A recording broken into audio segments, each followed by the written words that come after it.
Kaixo, noizbait telematikoki dokumentu bat sinatzeko eskatu dizuete? Eta hori nik zelan egin behar dut?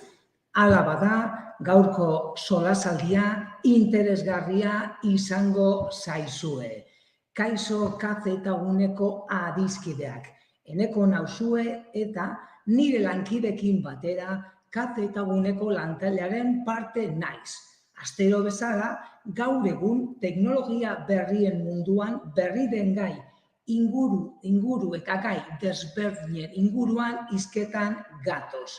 Zuzenean ikusgai txartzue eta gogoratu orain arte eskainitako hitzaldi guztiak Kafe eta Guneak YouTubeko duen Kafe eta Gunea TIK kanalean eskuragai dauzkazuela.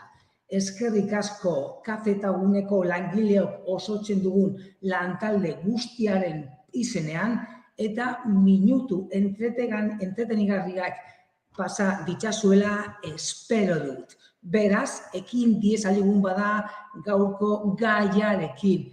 Hala ere, gogoratu baita ere, sare sozialak erabiltzen badituzue, Facebook, Xen, YouTubeen, eta Instagramen eskuragai gaitzazuela.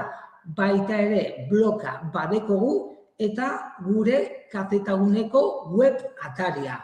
Horrez gain, zuen herrietan ere badauzkazue zeuen Kafe eta Guneak. Gaurko gaia, dokumentuak modu digitalean sinatzea. Sinatu eta baliozkotu sinatutako dokumentu horiek telematikoki. Eta hori zelan egin dezakegu gaurkoan pizkanaka aztertuko dugu dokumentuak modu digitalean sinatzeko prozesua.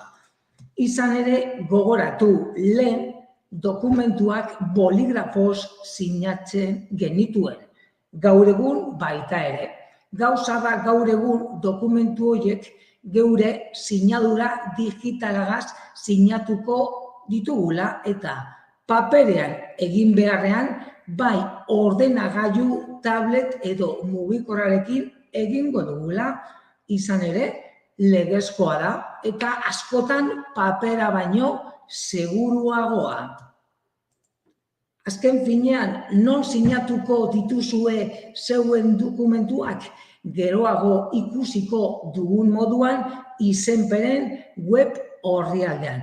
Eta gogoratu, geroago ikusiko duzuen moduan dokumentu horiek beti ere PDF edo XML formatuan egon behar direla.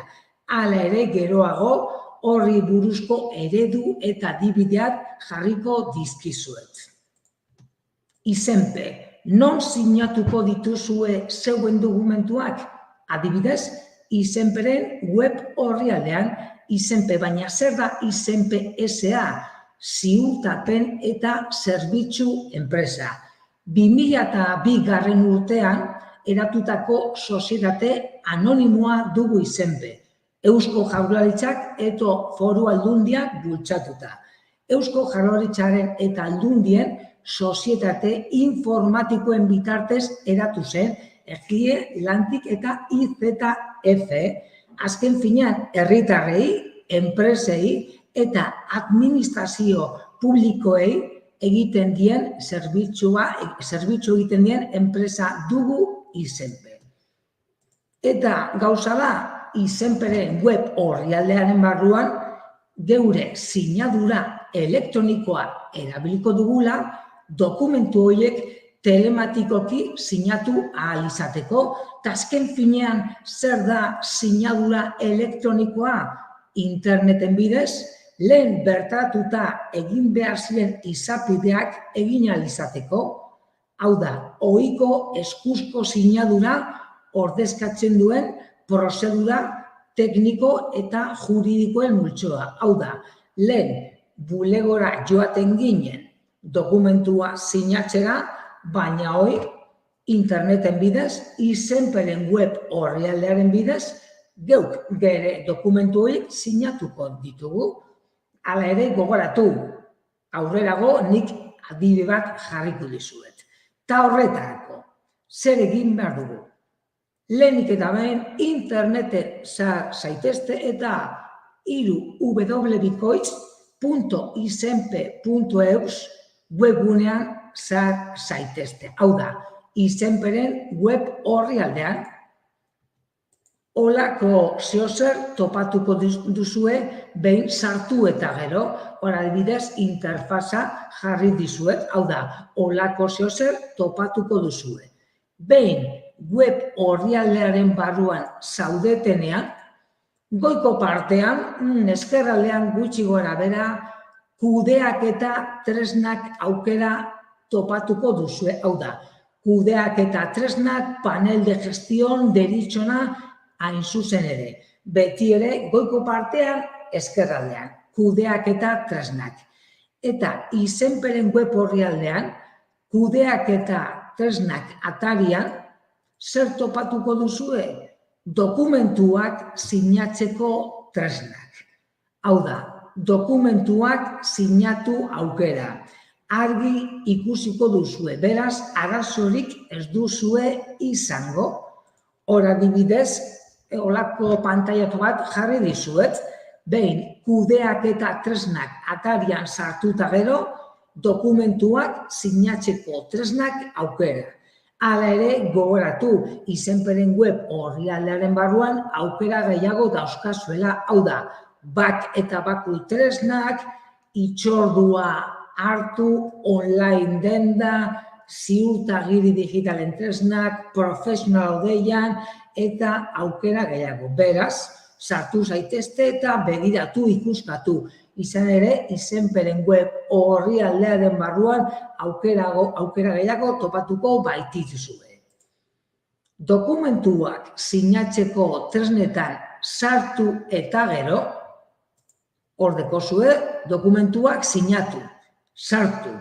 Hor adibidean, gogoratu, aukera gehiago dauzkazuela, sinadura balidatu, bereizitako sinadurak balidatu, idazkiren ingurua, aukera asko hain zuzen ere. Hala, zeuek, momentuz, dokumentuak sinatu.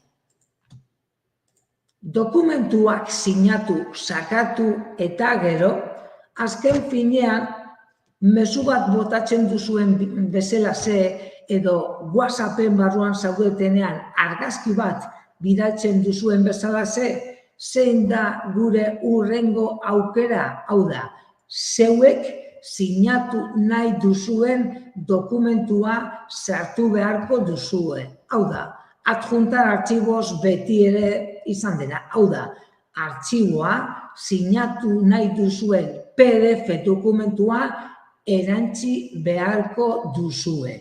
Horretarako olako pantaila bat topatuko duzue. Nahiko erraza eta intuitibo da. Azken finean, gehitu da zeuen aukera.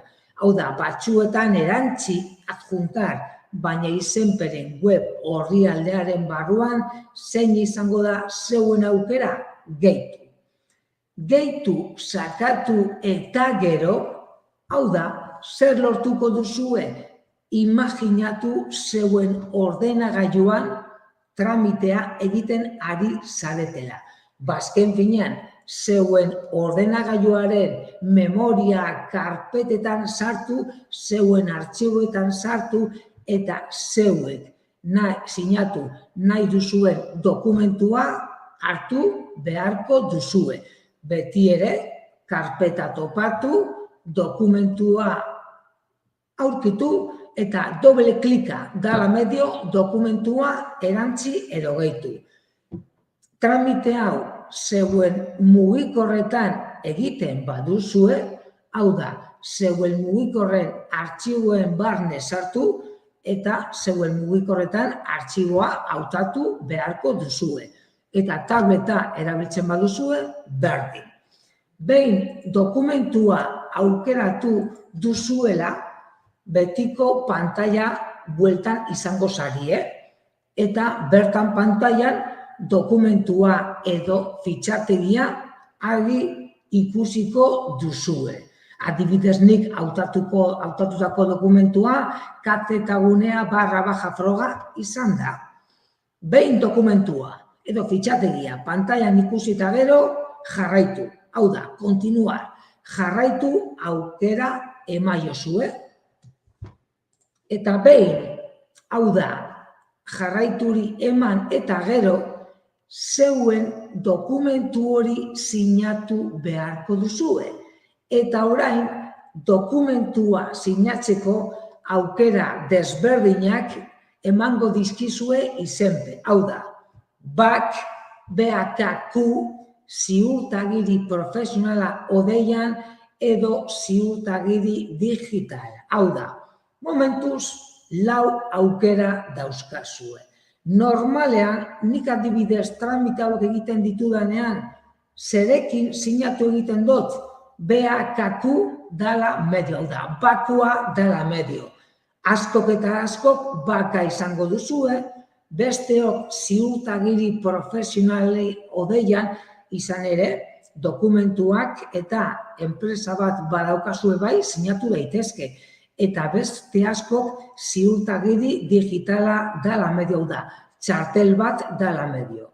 Normalean, herritarrok daukaguna, eta ez badaukazue gogoratu, itxordua hartu ezazue, eta joan zaitezte zeuen kzgunera hurbilena. Izan ere, momentuan bakua egingo baitizuegu.